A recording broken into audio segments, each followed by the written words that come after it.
The Hebrew word for wisdom is chokmah, and its essential meaning is skill. So we find the word used in Exodus to describe the women and the craftsmen who were called to sew together the beautiful tapestries and to create the beautiful furniture for the tabernacle. So their wisdom involves this high degree of artistic ability and craftsmanship that results in beautiful works of art. And so I think a biblical working definition of wisdom would be a high degree of knowledge and understanding and skill that results in something of beauty and value and worth. Let me say it one more time. Wisdom is a high degree of knowledge and understanding and skill that results in something of beauty and value and worth. One of the things that we love about great art, maybe a great painting or great music, symphony, whatever it might be, one of the reasons we delight in that is because we delight in the unique ability that some people have to create these, just to create beauty. I find that when I see a great painting or hear a great piece of music, I not only enjoy the art, I envy the artist. I'm sure you've done the same. Wouldn't it be great to be able to paint like Rembrandt? Or pick your favorite artist. Can you imagine what it would be like to sing one song like Pavarotti? Just one song. And there doesn't need to be anybody in the audience. Just to stand on the stage of the Met in an empty place and just fill it with one perfect, beautiful song. What would that be like?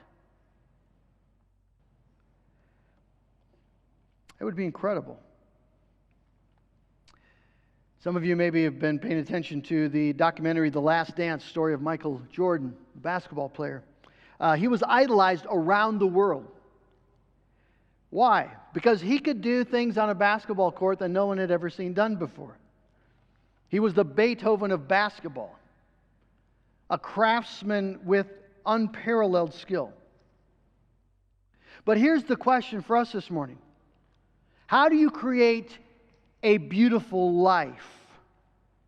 How do you take all the various strands and jumbled threads of your life, all the things that make you you, all the realities of your abilities and deficiencies and opportunities and failures? I mean, how do you take all the stuff that makes you you and weave it together, that your life, so that it's beautiful, it's worthy, it has value and weight and significance and meaning? How do you create a life like that, a life of deep value and lasting worth that's worthy to be displayed in the heavenly tabernacle of God?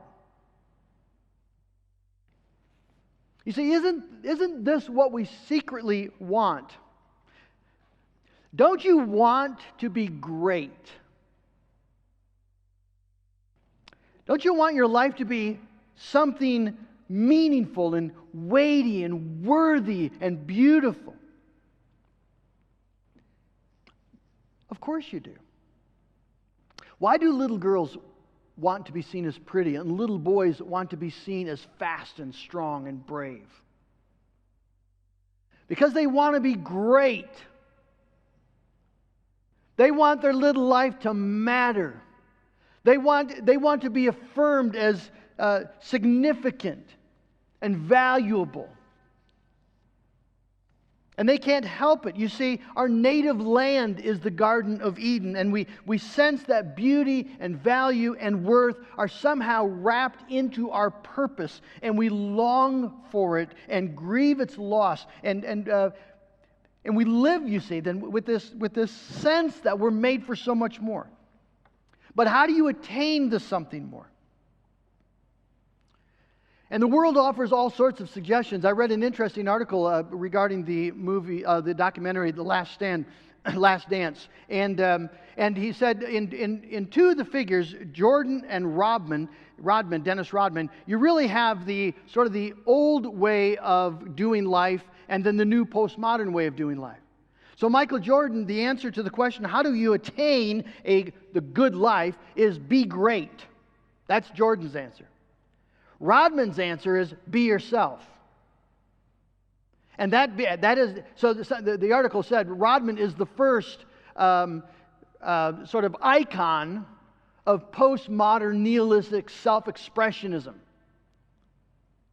Right, when Rodman first came out with green hair, everybody thought he'd lost his mind. Now it's just another flavor. But you say be great or be yourself, but neither of those approaches work. Not if you're trying to build a beautiful, meaningful, weighty, significant, honor-worthy life.